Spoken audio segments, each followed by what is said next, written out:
우리 교회 관리장으로 수고하는 윤병환 집사님이 지난 월요일 제게 메일로 보낸 업무 현황 보고가 이런 글귀로 시작되었습니다.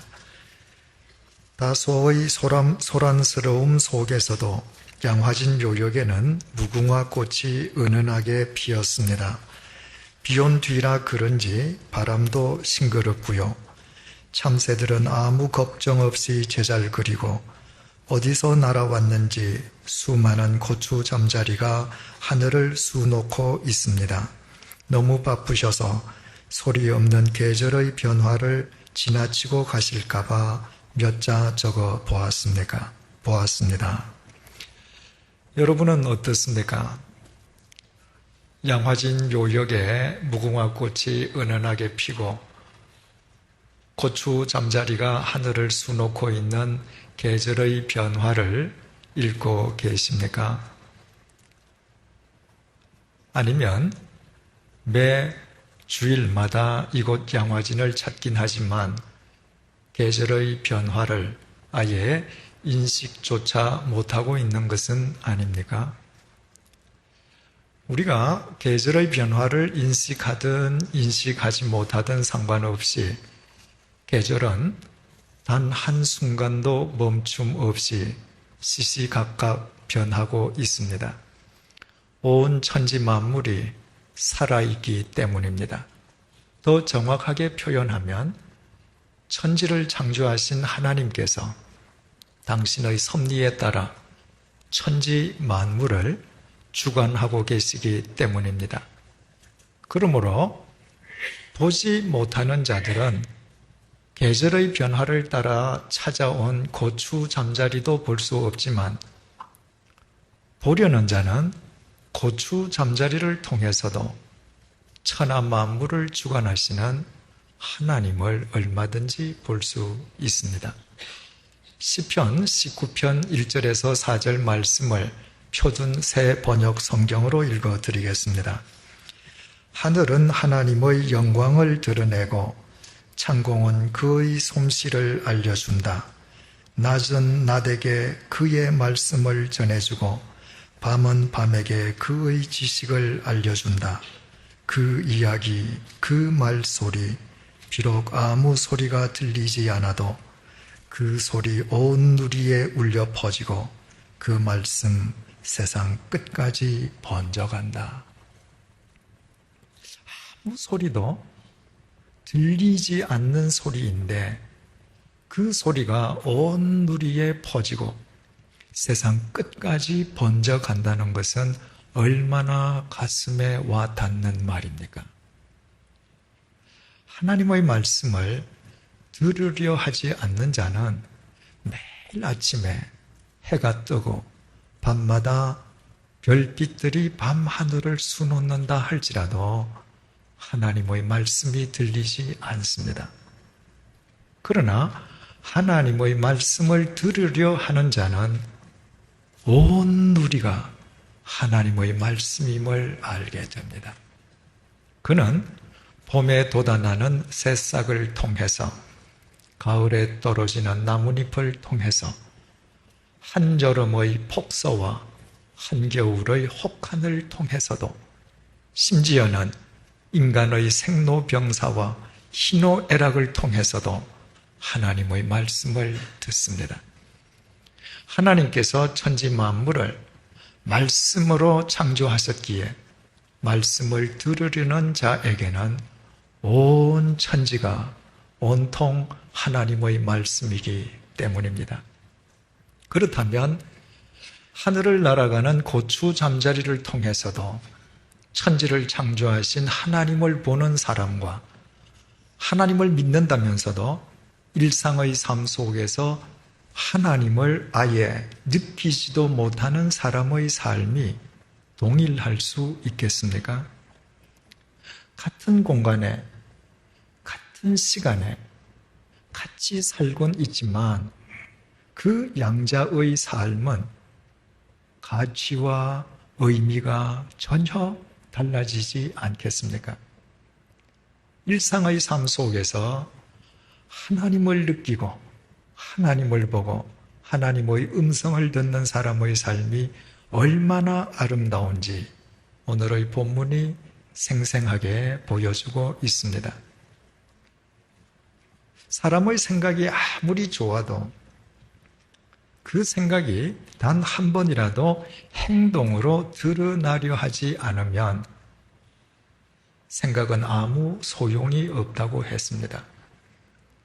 행동이 뒷받침되지 않는 생각은 단지 생각으로 이어질 뿐이요, 행동이 또 다른 행동을 낳기 때문입니다. 그러므로 우리는 하고 싶은 것이 아니라 결단과 의지를 다해서 마땅히 해야 할 것을 행하여야 한다고 했습니다. 방종이 방종을 낳고 악행이 악행으로 이어지고 선행이 또 다른 선행을 불러오기 때문입니다.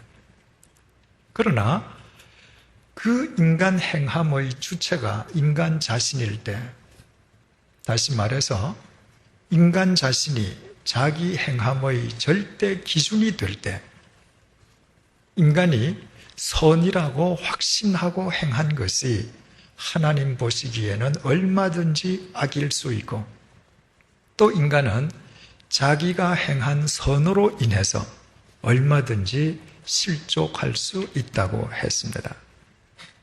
그러나 하나님을 믿는 사람이 하나님의 말씀에 순종하기 위해서 마땅히 해야 할 것을 행하는 행함은 마땅히 해야 할 또 다른 행함으로 이어지지만, 중요한 것은 이때 첫 번째의 행함과 뒤이은 행함 사이에 반드시 성령님의 인도하심이 있게 된다고 했습니다. 바꾸어 말씀드리면 하나님의 말씀을 이해하는 것으로 거치는 것이 아니라 단 한 번이라도 삶으로 실천하기 시작하면서부터, 오래전부터 자기 자신과 함께하고 계신 성령님을 비로소 구체적으로 느끼고 보고 확인할 수 있다는 말입니다. 그래서 하나님의 말씀을 쫓아 순종하고 행함으로 살려는 자들은 실족하지 않습니다. 성령님께서 그를 인도해 주시기 때문입니다. 바꾸어 말씀드려서 매 순간순간 자기 삶 속에 함께하고 계시는 성령님을 보고 느끼며 살 수 있기 때문입니다. 바로 그 구체적인 예를 오늘 본문을 통해 빌립이 우리에게 보여주고 있습니다. 빌립이 유대교의 대박해를 피해서 예루살렘을 떠난 뒤에 갈 데가 없어서라거나 혹은 그냥 가다 보니 우연히 사마리아에 닿은 것이 아니라고 했습니다. 그때 빌립은 세상 물정 모르는 철부지 어린아이가 아니었습니다. 그는 이미 성인이었습니다. 유태인이었던 빌립은 유태인이 사마리아 사람을 짐승처럼 간주한다는 사실과 그로 인해 사마리아 사람들이 유태인을 증오한다는 사실을 잘 알고 있었습니다.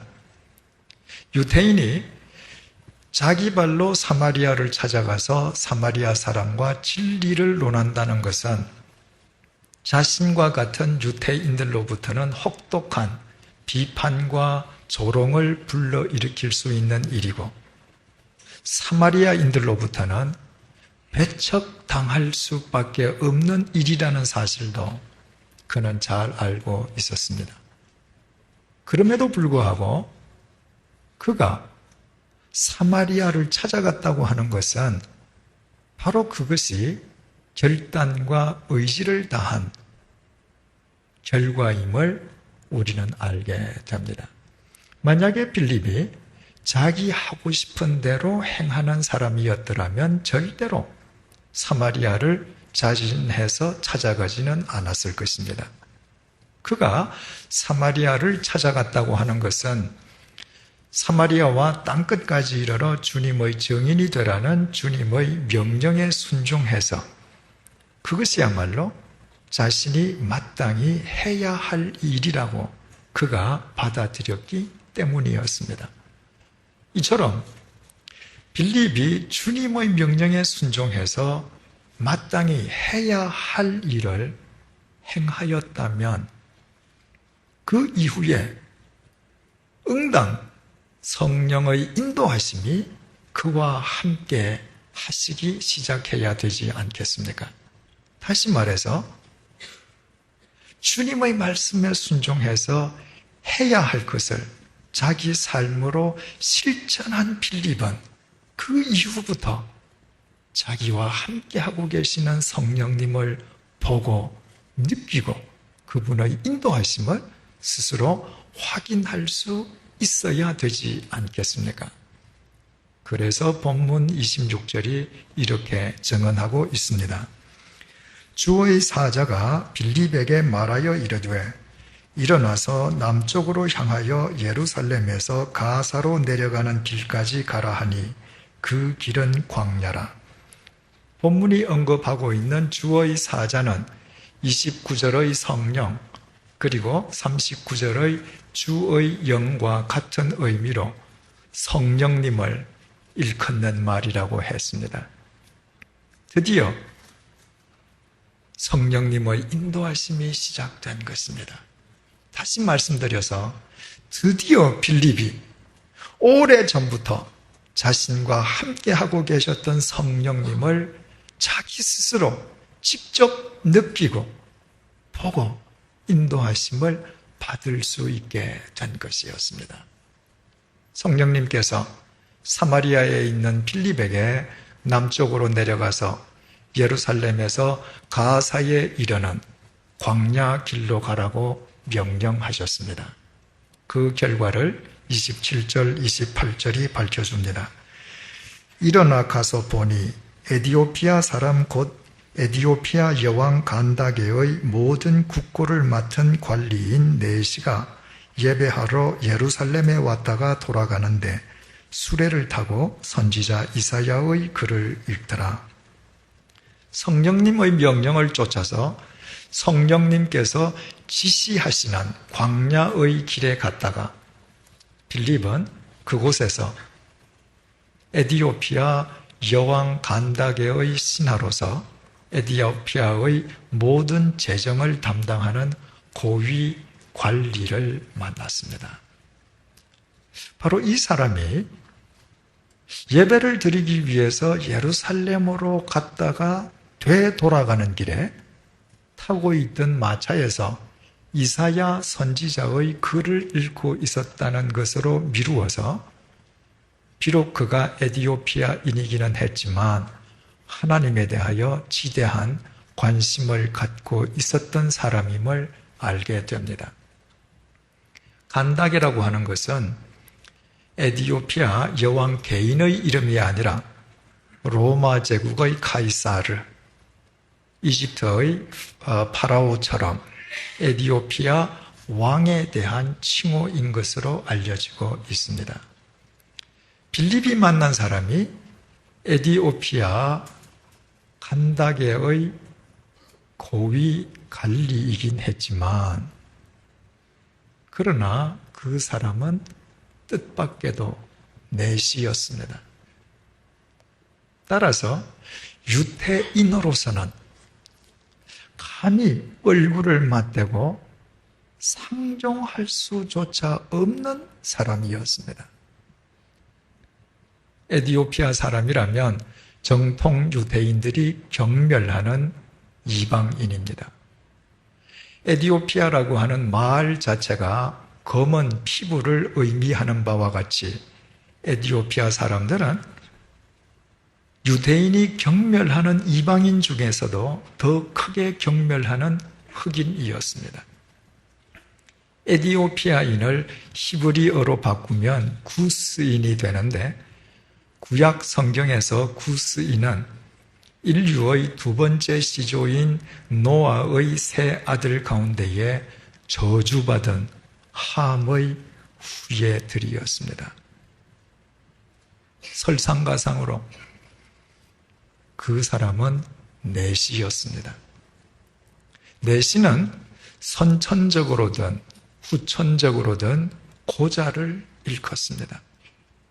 유태인들은 고자 역시 하나님께로부터 저주받은 존재로 인간 이하, 짐승 이하로 취급했습니다.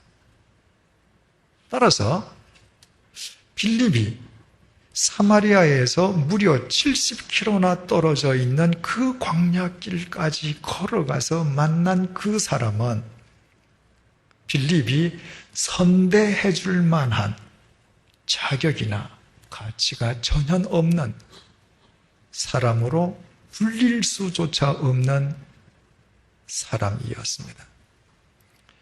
이제 빌립이 처한 그의 모든 상황을 우리 철저하게 현실적인 관점으로 한번 생각을 해 보십시다.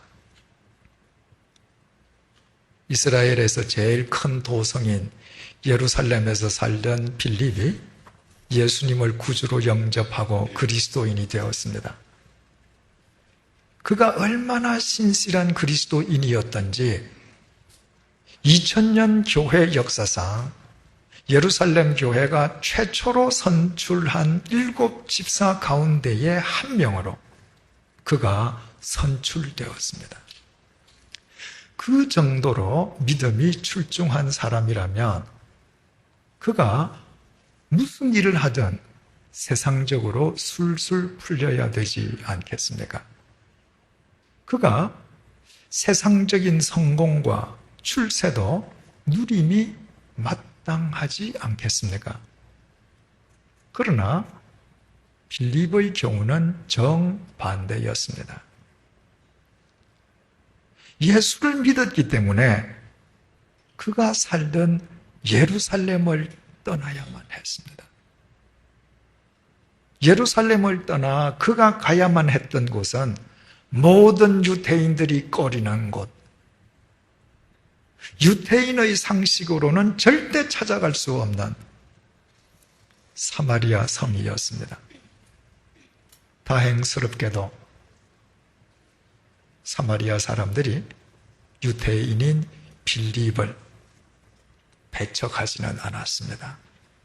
그가 전하는 복음을 받아들였습니다. 그리고 빌립으로 인해서 사마리아 성의 기쁨이 충만하게 되었습니다. 따라서 예루살렘을 떠난 빌립이 사마리아를 그의 새로운 정착지로 삼는다면 뭇 사마리아 사람들의 존경을 받으면서 일평생토록 영적 지도자로서 멋지게 살아갈 수 있을 것이었습니다.